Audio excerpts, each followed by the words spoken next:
नमस्कार मंडळी, सुहाणीच किचनमध्ये आपले स्वागत आहे. आज आपण होली स्पेशल पाकातला मालपोहा पाहणार आहोत. तर कोकणामध्ये होलीला पुरणपोळी बनवली जाते, तसेच मालपोहे सुद्धा बनवले जातात. तर एकदा अशा पद्धतीने तुम्ही मालपोहा बनवलात तर सारखेच बनवून खाल एवढे हे मस्त आणि पाकातले रसरशीत आपले हे मालपोहे तयार होतात. तर लगेचच रेसिपीला सुरुवात करूया. तर सर्वात प्रथम आपल्याला एका भांड्यामध्ये 1 वाटी गव्हाचे पीठ घ्यायचे आहे. तर इथे तुम्ही मैदा सुद्धा घेऊ शकता, एक वाटी.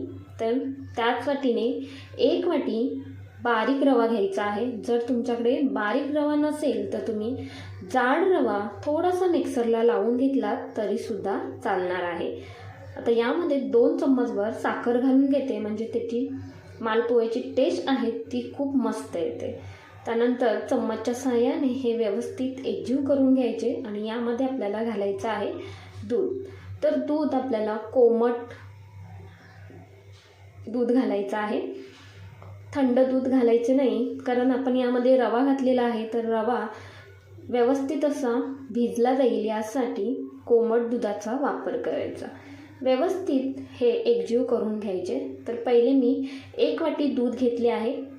आता आपल्याला पूर्ण 1 वाटी दूध घालून घ्यायचे आहे आणि लागेल तसे यामध्ये आपल्याला दूध घालायचं आहे.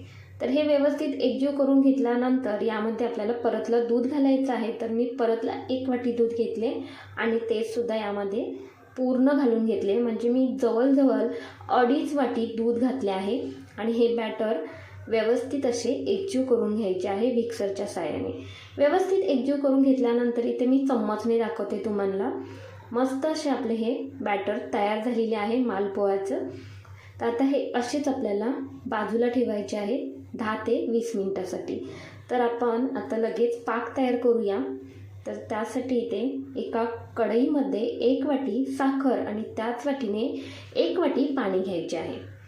आणि आपल्याला पाक तयार करून घ्यायचा आहे. एक तरी पाक नाही, फक्त साखर वितळली की थोडा वेळ हा शिजवून घ्यायचा आणि नंतर हाताला थोडासा चिपचिपा लागायला लागला की गॅस बंद करून घ्यायचा आहे.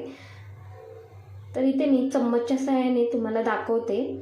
हाताला थोडासा चिपचिपा पाक लागत आहे माझ्या.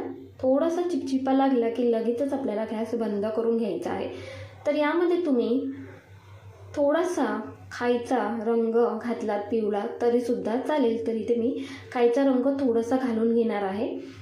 पाक आपला तयार झाला आहे, बाजूला ठेवूया आणि लगेच बॅटरकडे वळूया. बॅटरसुद्धा छान असे भिजले गेले आहे, कारण यामध्ये आपण रवा घातलेला आहे. तर रवा व्यवस्थित असा फुलून येतो.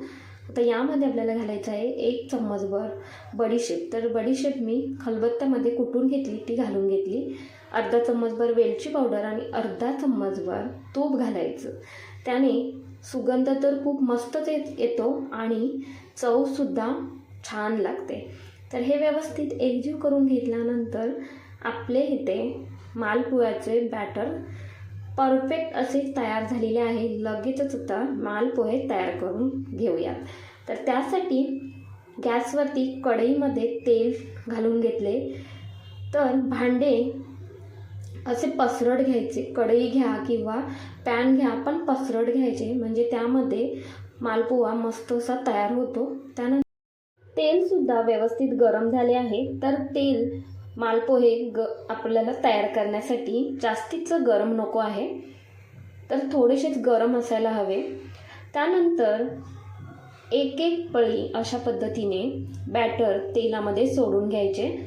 तर इथे मी 2 मालपोहे तयार करून घेणार आहे. जर तुमचे मोठे भांडे असेल तर 3-4 असे तुम्ही मालपोहे एका कढईमध्ये घालू शकता. त्यानंतर यावरती अशा पद्धतीने तेल सोडून घ्यायचे चम्मचच्या साहाय्याने किंवा धाऱ्याच्या साहाय्याने, म्हणजे हे मालपोहा आहे ते टम्म असे फुगले जातात. तर इथे पाहताय तुम्ही किती मस्त असे फुगले गेले आहेत. तर अशा पद्धतीने हे फुगले की आपले मग समजायचं की किती मस्त असे आपले मालपोहे तयार झालेले आहेत. तर पलटी करून घेते आणि पलटी करून घेतल्यानंतर दुसऱ्या बाजूने सुद्धा हे व्यवस्थित असे तळून घ्यायचे आहेत तेलामध्ये. तर छान असे तळून घ्यायचे. गॅसचा फ्लेम इथे मध्यम ठेवायचा. मध्यम आचेवरती मस्त असे मालपोहे तळून घ्यायचे. तर इथे रंग तर पाहताय तुम्ही किती सुरेख आलेला आहे मालपोह्याला. तर हे आता मालपोहे मी काढून घेणार आहे. तर एका झाऱ्यामध्ये हे काढून घ्यायचे आणि यातले काही तेल असेल ते पूर्णपणे निथळवून घ्यायचे आहे, म्हणजे एक्स्ट्राचे जे तेल आहे ते पाकामध्ये जात नाही. आता हे गरम असतानाच आपल्याला हे मालपोहे पाकामध्ये घालून घ्यायचे आहे. तर बाजूला इथे मी पाकसुद्धा ठेवला आहे आणि त्यामध्येच इथे मी दोन्हीसुद्धा मालपोहे घालून घेतले आहेत. त्यानंतर चम्मचने हे अलटून पलटून घ्यायचे आहेत. असे 1 ते 2 वेळा हे अलटून पलटून घ्यायचे आणि हे असेच ठेवायचे आहेत पाकामध्ये मुरत. दुसरी बॅच तयार होईपर्यंत हे असेच पाकामध्ये मुरत ठेवायचे आहेत. आता आपण दुसरी बॅच तळण्यासाठी सोडूया. तर दुसरी बॅच इथे मी तळण्यासाठी सोडून घेते.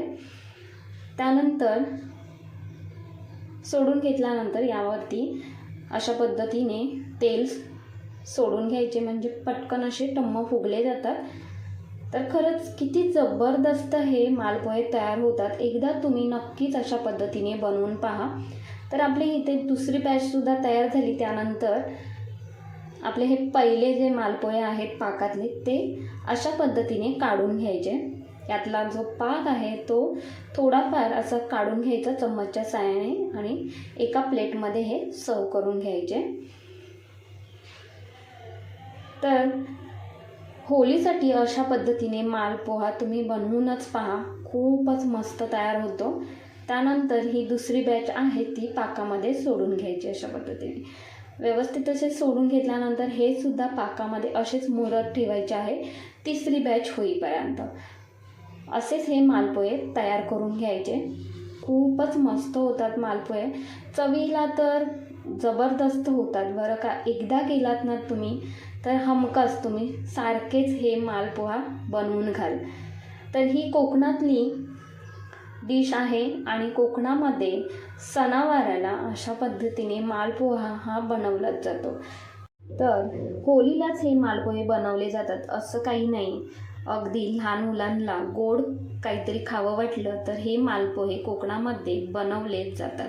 तर इथे मी एका प्लेटमध्ये हे सर्व मालपोहे सर्व करून घेतले आहेत. किती छान दिसत आहेत पहा तुम्ही, खूपच मस्त. आणि इथे एक मालपोहा तुम्हाला मी कट करून सुद्धा दाखवते. मस्त असा आतपर्यंत रसरशीत आपला हा मालपोहा तयार झालेला आहे. तर पाक खूपच मस्त असा या मालपोह्यांमध्ये भरला गेला आहे आणि मस्त असे हे मालपोहे तयार झालेले आहेत. तर एकदा नक्कीच ही रेसिपी तुम्ही होळीला बनवून पहा. तर तुम्हाला ही रेसिपी कशी वाटली ते सुद्धा मला कमेंट्समध्ये नक्कीच कळवा. आवडले असेल तर एक लाईक, शेअर, हाईप तसेच सुभानीस किचनला सबस्क्राईब करायला विसरू नका. धन्यवाद.